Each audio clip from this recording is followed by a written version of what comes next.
6th of June 2024. It's the day before the new moon. This beach, I'm basically heading east at first, then heading northeast, and the breeze today is from south-southeast. So what little breeze there is will be behind me. There's a lot of smoke in the air. There's some burning off going about 10 kilometres south of here, and the pall of smoke was hanging over the beach when we arrived, but I just waited for the breeze to blow it away, and it's now moving out to sea and moving out west of us. It's a beautiful day for fishing. Don't necessarily always catch a lot of fish when it's this clear and calm, although the new moon sometimes can be the best time to fish in these conditions. Sometimes when it's clear like this and the water's calm but it's a high tide, you get masses of fish coming inshore. So that's what we're hoping we're going to get today. Because it's such a clear, calm day, I'm starting off with a small lure. I'm using a 30-gram tungsten jigging pro jig with small hooks on the head and a slightly larger hook on the tail. I'm using medium heavy into a jigging rod. Today I'm using my Novi A7 Pro. This is the 9'6" model that can cast lures up to 70 grams. And it also, with the light line that I've got on it, handles the light lures as well, down to about 20 grams. But if there are larger fish, like when high tide comes along in about an hour and a half, then I can go up to 60-gram lures to get the lure out further, and also to attract the bigger fish's attention. And Honey is in her new off-road wheelchair, which she loves because it gives her mobility.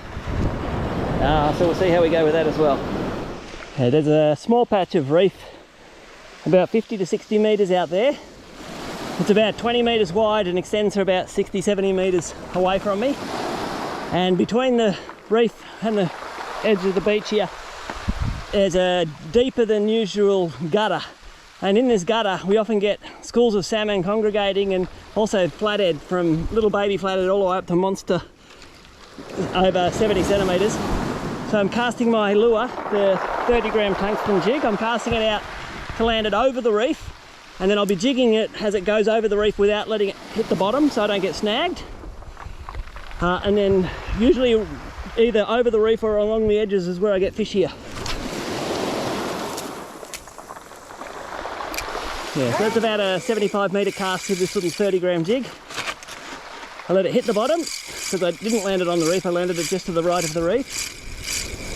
Now, because I haven't seen any sign of salmon or any other fish breaking the surface yet, so I'm just assuming that there might be flathead here but maybe no salmon. So what I'm doing is I'm doing about 10 jigs at a time, and then I'm pausing and letting the lure hit the bottom again, and then doing another 10. And what that does is, if a flathead's chasing it, they won't necessarily come far off the bottom to hit the jig, although sometimes they'll even hit it on the surface. And by letting it sink and hit the bottom and then starting again, it gives them a chance to catch up to it. And often when you pick it up off the bottom is when they strike. Often the first turn of the handle or second turn of the handle after you pick it up off the bottom is when you actually get a hook up.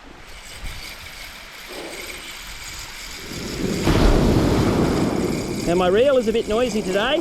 I'm using a Shimano Vanford 5000 XG. This is the one with a really lightweight body. It's a little more than half the weight of a conventional 5000 reel, but this particular model is not saltwater hardened. It's really for freshwater fishing, and so one of the first things to go due to corrosion is the line roller, which is here. And I've actually cleaned the line roller out and packed it with grease, but it's still noisy just because it's got, oh, that was a hit.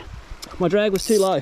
I forgot to tighten it before I cast, so that was a hit.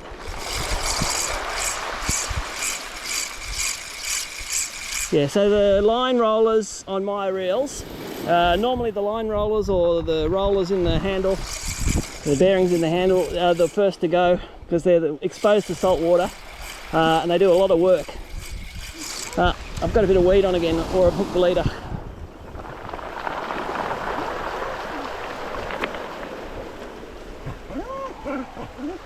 It's weed there. We had a big storm here a couple of days ago, or 3 days ago, with very high winds and big seas. And what happens is the shallow water beyond the sand is all weedy with bits of reef and so on, and weeds that's attached, growing out of the sand, and they get chopped up, and so you get all this weed coming up. And a lot of it gets thrown up on the beach, but a lot of it's just hanging in the water still because we haven't had a strong enough current to move it away. And that's why I keep hooking weed.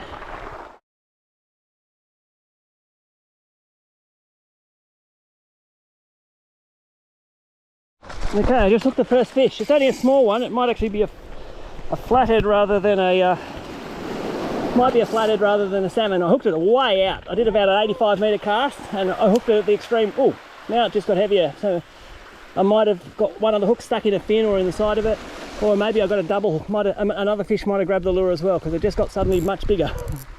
Either that, or it was swimming towards me. Okay, because I don't know what it is. I've got 40-gram tungsten jigs, but it's got small hooks. So I don't know what size this fish is, what species it is. It feels weird. Like, it feels really heavy now, like a big flathead. Whereas at first it felt like maybe a 30 centimetre fish. Now it feels more like a 50 centimetre fish, which they could be a double, or it could have become foul hooked. Sometimes if they get the tail hook of the lure in their mouth, and then during the fight they get the head hook stuck on their fin, on the pectoral fin, or in some other part of their anatomy. Let's see what we've got. Oh, it's a decent sized fish. I think it's a decent sized salmon. There's a little bit of silt in the water, so I just didn't get a clear view of it yet. Oh, it's a double. Yeah, it's a double. So I had one salmon on, and then another one came and joined it. So I've got a double salmon. I'm just going to wait for a wave. There's I've got no chance. It's actually quite steep here. The camera doesn't do it justice. It's actually almost a 45-degree angle here. Okay, let's try this wave. Oh, one just got off, but I got the other. There we go. So I had two salmon. This one's it's probably 1.5 kilos. About 50 centimetres and 1.5 kilos. So I had two of them on, and one of them got off as I was pulling it out of the waves. What a fish. That's why I love this beach. It is so good on this beach. Okay, I got the hooks out of the fish. It's a beautiful big salmon. Just on 50 centimetres. I measured it from the nose to the fork of the tail. It's just on 50 centimetres. So what I'm going to do now is pick him up and throw him back in the water. Stay there, honey. I don't want my dog to follow me down. There he goes. Beautiful. I'm now casting the 40-gram jig out east of the reef. There's no activity over the reef today, which is unusual. Normally I catch at least something there.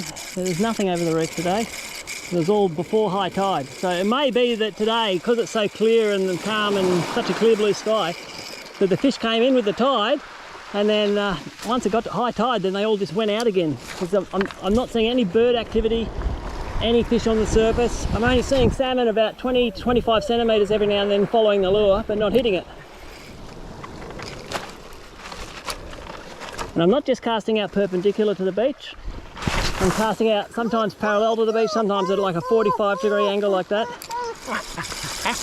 Because the fish move around, and if you just keep casting in one place, then you might miss a lot of fish. Whereas if you cast at different angles, you might get fish that are to the right or to the left of you, but not straight out in front of you.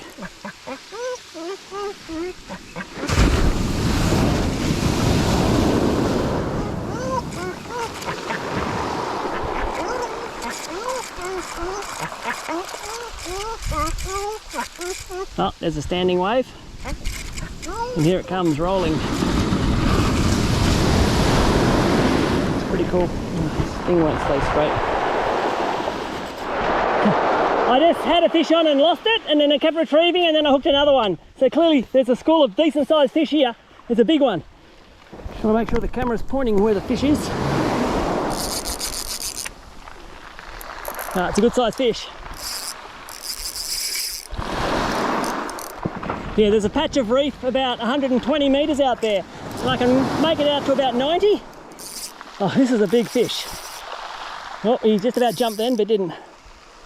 Oh, feels like it's over 2 kilos. Sorry, I've got to keep my sleeve out of the way of the camera.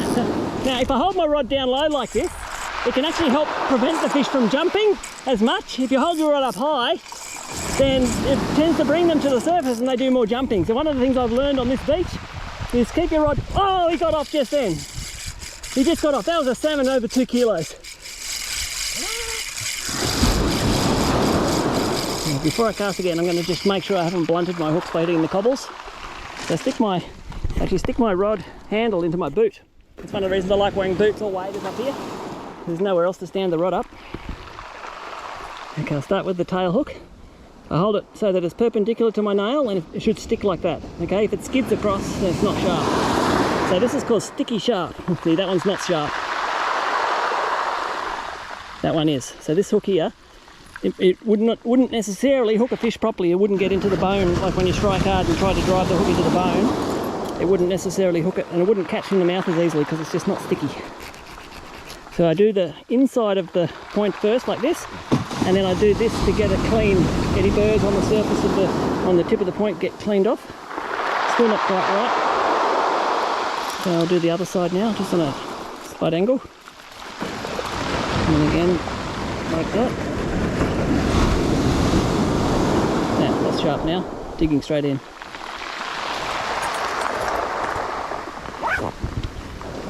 Okay, I'm running out of battery, so I'm going to turn it off for a while.